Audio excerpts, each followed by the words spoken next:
All right. Good afternoon, everybody. Let's learn a little Torah. I think we should learn some Kedushas Levi. Sounds good, right? I didn't prepare this at all, just opening it up. There's one little piece I want to say. Today is Tuesday of Parshas Ekev.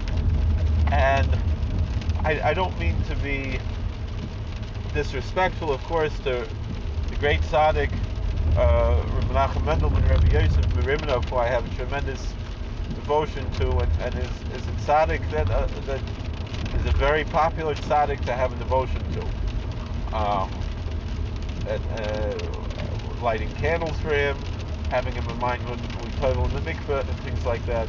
It's a very big inyan that he promised anybody who would take on these devotions. He promised that he would do what he could to ensure that God would bless such people. And so it's certainly a big segula to light candles for Menachem Mendel and Rabbi Yosef Meriminov really any time of the year. His yard site is the day after Lag Boimer. And we know he was the Tsar of Parnasa, and that he worked very hard to bring brachas of Parnasa to the Klal Yisrael.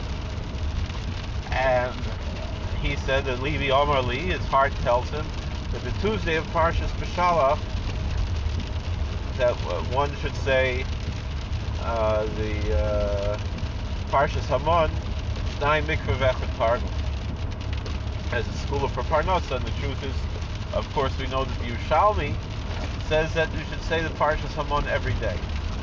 And so in the Siddur, it's common in a lot of Siddurim, and Art School has it. That's where I saw it first as a child. But then later I saw it in other Hamish Siddurim, that you'll have the Animamid, you'll have the Sheish Zechronis and the Animamid, the Yud Gimel Ikrim, and then you'll have Parshas Hayira and Parshas HaTshuva, or maybe Parshas HaTshuva and Parshas Hayira, and then Parshas Hamon. So Parshas Ekev, we have Parshas Hayira that teaches us Yiras Shamayim. And somewhat jokingly, again, not to be disrespectful to the great tzaddik Mendel Rimanover, but as far as what I want to bring out here is that people, how many people, if they, let's say you say these things every day, or you look, what most of us maybe do is we kind of like scan through it and don't actually read it, and maybe read a psukim here and there after davening, but it's in the Svarim that one should read these after davening. And I know my holy Zeta, the Chavas Yor, brings down these things as well in the Kor Chaim, the big inyan of these different readings that we read after Shachris. But I want to say, and Parnasa is a Gevaldige Zach, because the Parnasa is the key to our Shmiras and Mitzvos and our Yiras Shamayim. And so the Baruch Shalom should bench us all with Parnasa B'Revach, so we could serve him B'Ahava V'Rotzei. And so I'm not belittling the inyan of Parnasa, because Parnasa is Taka a Ruchni Stikazach. But I want to just still say this with all due respect. How many of us, myself included, we said the Parshas Hamon with so much kavanah and all the Yiratzins before and after, and maybe a few other Yiratzins, and all other inyanim, and tried to chaperein segulas for Parnasa on Yom Gimel B'Shalach. But this is Yom Gimel Parshas Ekev. How many of us said the Parshas Hayira with that kind of Yiras Shamayim, that as should be a segula for Yiras Shamayim, and so I didn't say Shnai Mikveh Vechad Targum, but today I did make a point to actually read it and not just scan over it. Maybe before Shkia I can make time to say it, Shnai Mikveh Vechad Targum. Why not? We should all be zeicha to Yiras Shamayim and to Havas Hashem, and to all the Gevaldige Inyanim that are mentioned in Parshas Hayira, which is a Gevaldige piece of Torah. The whole Sefer Dvarim is mamish. The whole book of Deuteronomy, which I've discussed many times, is such an incredible opportunity to gain Yiras Shamayim, to stand there when there's Kriyas and Torah, if you don't understand the Lashon HaKodesh, get it Chumash with English, read along like it's subtitles. You can usually follow along if you know enough Hebrew. You're at shul, follow along. I'm saying people who go to shul, follow along in the English. Know where you're up to, follow along like it's subtitles. And picture yourself that you're standing there listening to Moshe Rabbeinu say these words. Moshe Rabbeinu, Moses himself, delivering his farewell address. That's the book of Deuteronomy, his swan song. It's a Gevaldige Zach. So, and Parshas Hayira, and then in a few weeks we'll read Parshas Tshuva. Also, we should all be zeicha to all of these. To Shtei Shulchanos should be zeicha, certainly to Parnasa, and to Yir Shemayim, and to the Tshuva, and all the Gevaldige Zachim that are involved with that. With that being said, let's learn a little bit with some Yir Shemayim. Let's see what the Kedushas Levi has here on Parshas Ekev. Maybe even something that has to do with the Parshas here. Let's see what different Torahs the Heilige Barditcher Baruch has for us to learn. I'd like to look at something tack on Parshas Hayira. Let's see. Let's go down and see what the Rebbe has for us. And they're all about Ekev Tishmon, which maybe that's what we'll learn. We'll see. Should maybe I'll pause a little bit while we. All right. I think this is in Parshas Hayira. This fresh effort, because I just hit that. We're still recording, right? Hey, Heilige B'Shem. Hey, come on.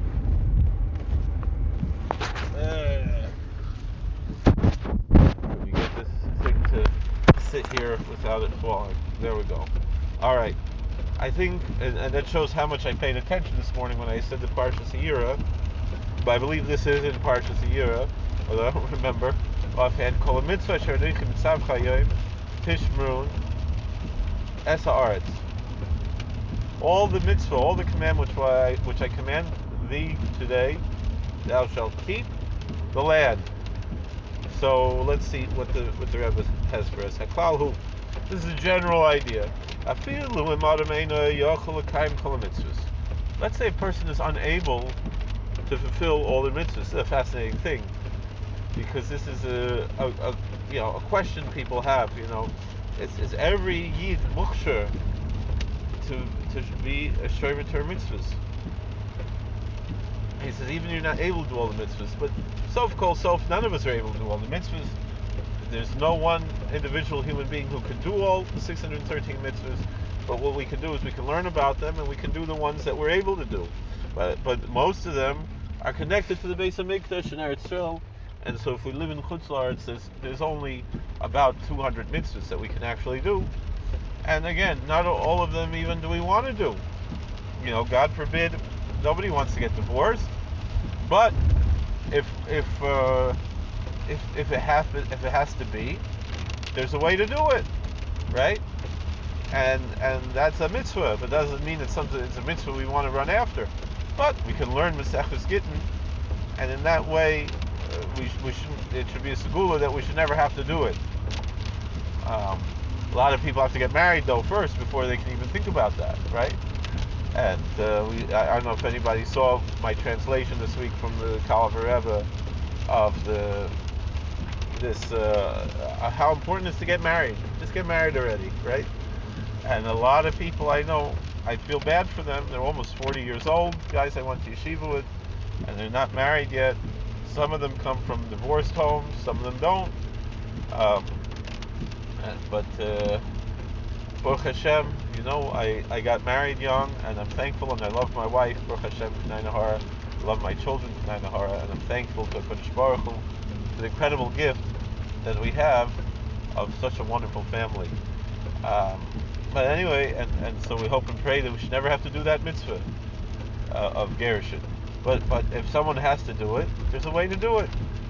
So the truth is nobody can do all the mitzvahs, and certainly we know some mitzvahs are just for men, some are just for women, some are for kahanim, some are for leviim, some are for amelech, some are for judges. There's no one human being who could do all 613, but we can all learn about them. And like I said, and so the Ariya Kodesh says that when you learn about them, whatever mitzvah that you cannot do, one thing that he says is that when you learn it, you pretty much fulfill it, and the cheshbon behind that is very obvious, because in order to do any mitzvah, you have to learn it. You want to put on tefillin, you have to learn the halachas. What are you doing? Right? And so there's a connection between Torah and mitzvahs, because if you don't learn the Torah about it, Torah shebeksav and Torah shebaal peh, on what it means to put on tefillin, you can't put it on. You can't do it. You know, it's at least basic. Somebody has to teach you what it means to put on tefillin, or to put on tzitzis, or whatever else. So there's a connection between learning the Torah that is connected to the mitzvah and then doing the mitzvah. So if you learn the Torah and then you learn the halachas of the korbanos, and then you learn that once the Beis Hamikdash was built, you're not allowed to be makriv on a bama. You can't bring a sacrifice on a high place on a personal altar, and furthermore, you can only bring a korban to the Beis Hamikdash, and to go to the Beis Hamikdash you have to be tahor, and we don't have the paraduma, and there's all these other things, a million reasons why we can't bring a korban right now. And so that's what HaKadosh Baruch Hu said, that's what God said in the Bible. In Sefer Hosea, in the book of Hosea, we read for Shabbos Shuvah, it says U'neshalma Farim Sfasenu, which is generally understood that the offerings of our lips come in the place of the bulls. And so therefore, when we read the korbanos before davening and so forth, it's ke'ilu we're makriv the korban, because we did the most we could. So anyway, so the Rebbe is saying general idea is that even if a person is not able to fulfill all of the mitzvos, all of the commandments, I know mitzvahs hatluyim ba'aretz, right? A good example of that is the commandments that are connected to agricultural commandments that are only applicable in Eretz Yisrael, right? Mitzvah l'kayim mitzvahs al yedei zeh shemitzvah zoicha l'kayim. But you're waiting and hoping to do the mitzvahs. Through that, you're worthy to fulfill the mitzvahs, and that's an important point. Also, I don't want to bring up so much more about this story with the guy who made this ridiculous video making fun of me. But in any event, one of the things he says is that the problem is that I am a guy who I love America, and I'm not supportive of the Zionist state of Israel. And I think the big message that we have to get out of this is that the point of Eretz Yisrael is not political, it's not governmental. It's very simple. It's mitzvos hatluyos ba'aretz. That's what Eretz Yisrael is about. Is the agricultural laws that are connected to Eretz Yisrael. That's what it says. It says in the Medrash of Moshe Rabbeinu, I think it was last week's Parshas V'eschana, that Moses didn't want to enter the Holy Land to eat of its fruit or to enjoy the political or anything else aspects or even the beauty of Eretz Yisrael. He had one reason why he wanted to go to Eretz Yisrael, and that's to fulfill the mitzvahs of Tliyas Ba'aretz. That's the only place where one is able to fulfill those commandments. And for that, certainly it's worthwhile for us to look forward to. But how many of these Zionists say korbanos every day? A lot of people skip korbanos. You want to really show that you're mitzapeh, that you're waiting and looking forward to fulfill the mitzvahs of Eretz Yisrael. You should say korbanos every day and demonstrate your devotion to these mitzvos that we cannot do today, that someday when Mashiach comes, God willing, will be worthy to do. And in a certain sense, we fulfill in a spiritual sense now through studying the laws and learning that we're unable to do it legally. V'zeo remez kol mitzvah asher nichi mitzavcha hayoim. Tishmun lasos. That's the meaning when it says all of the commandments which I command thee today, thou shalt be careful to keep them, to do them. Klaimar, what does it mean? So it says here Tishmun lasos. You should keep them to do them. So let's see. He's going to explain.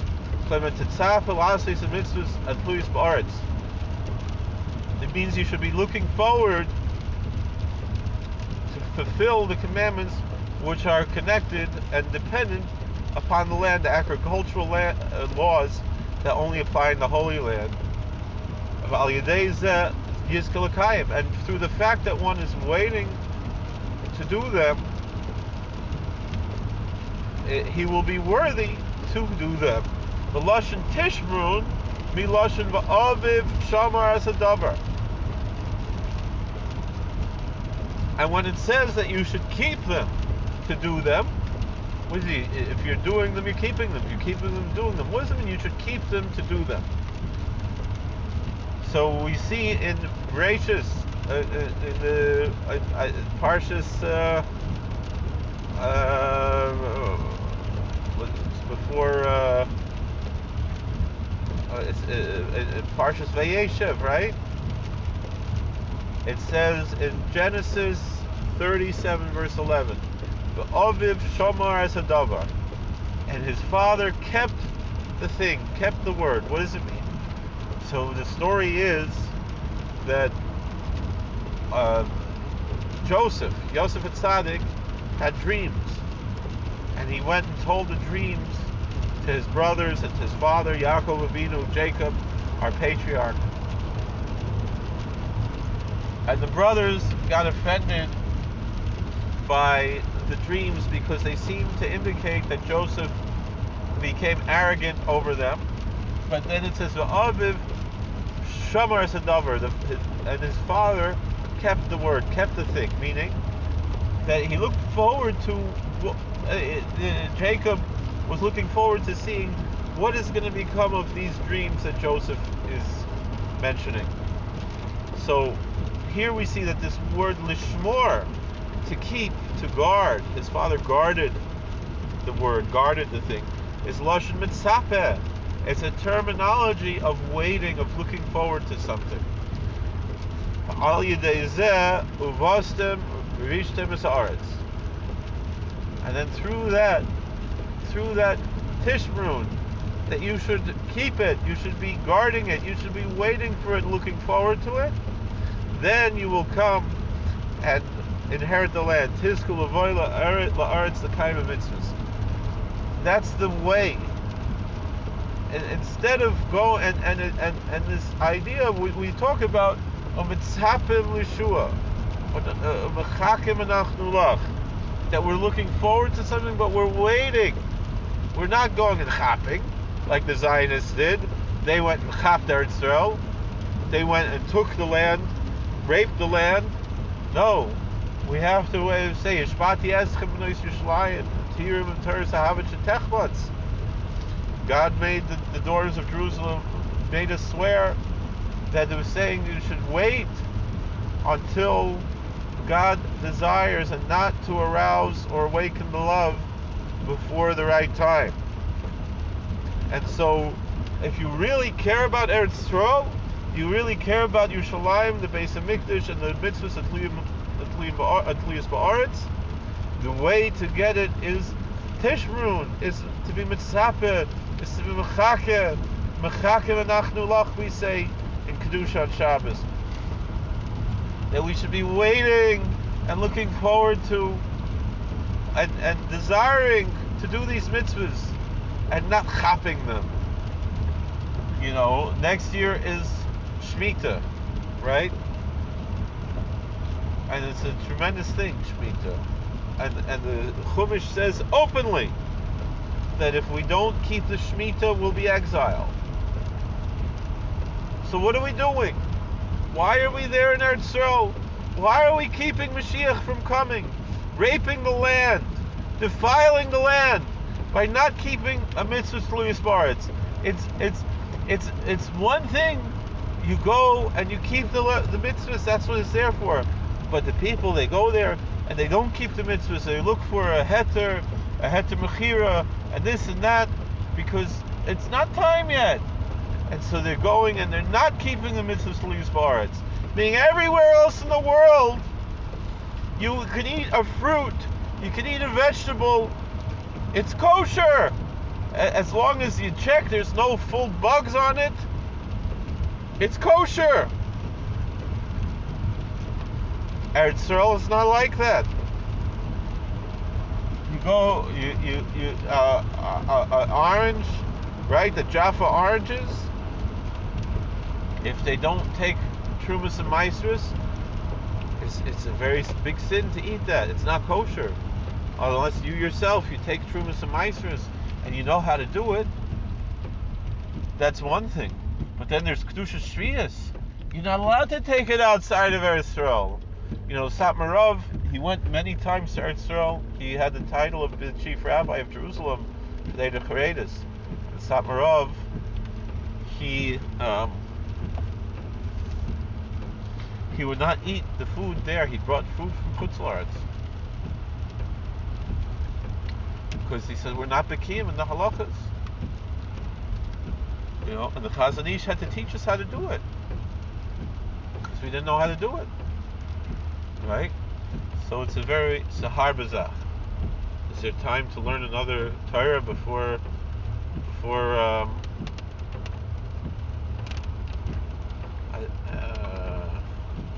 this a long one or a short one? Let's see.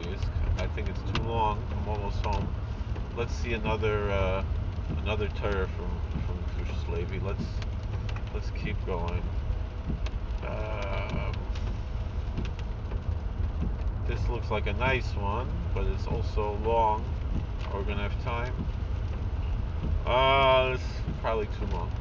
All right, let's see what's the next one. I would do a long one, but we're running out of time.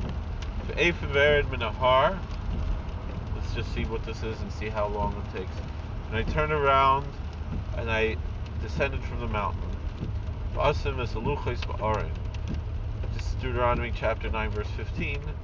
And I placed the tablets in the ark. Asher kashet tzivani Hashem, like the Lord commanded me.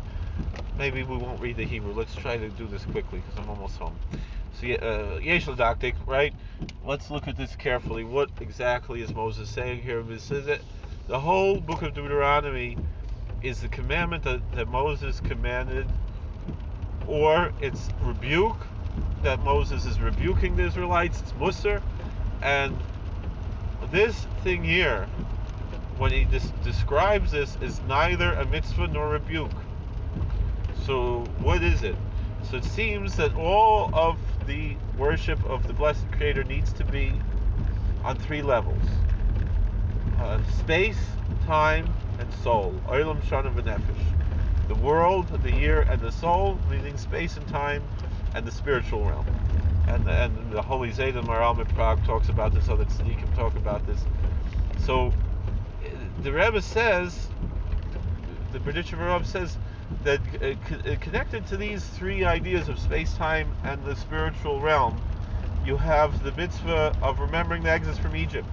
That is in the realm of space, of the world, because through exodus from Egypt, God's existence was revealed to the world.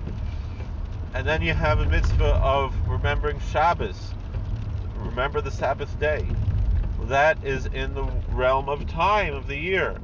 And then there's the memory of Amalek. That is a spiritual memorial, because that is where he holds on in the world of the soul. Remembering Miriam, that is that's Ruach, a different level of the soul, right? There's Nefesh, Ruach, Neshama.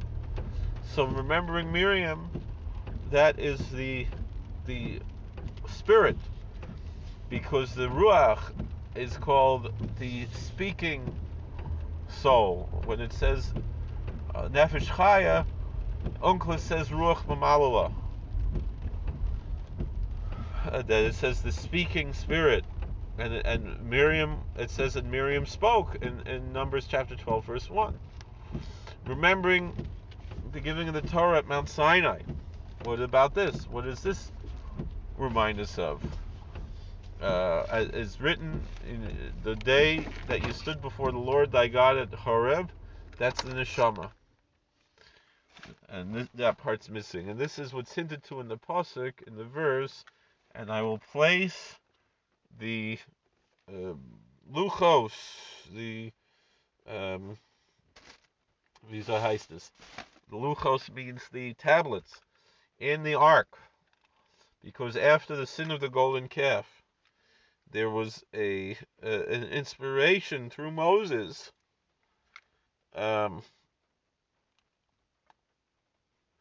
to clothe himself in the attribute of mercy and grace and all the other attributes upon Israel. And this concept of in clothing, of garbing, is called hairs, because hairs are like a garment. And we find that if there was no sin of the golden calf, then the tablets would have been open. They would not have been held in the ark. And so we see that itself, we remember, we said everything in the book of Deuteronomy is either a mitzvah or it's a rebuke. It's musar. So this is the rebuke here. That Moses rebuked the Israelites that because of the sin of the golden calf, they needed this garment, and they needed to place the tablets of the law in the ark. All right. Thank you for watching. God bless. Please like, share, and subscribe. Comment. And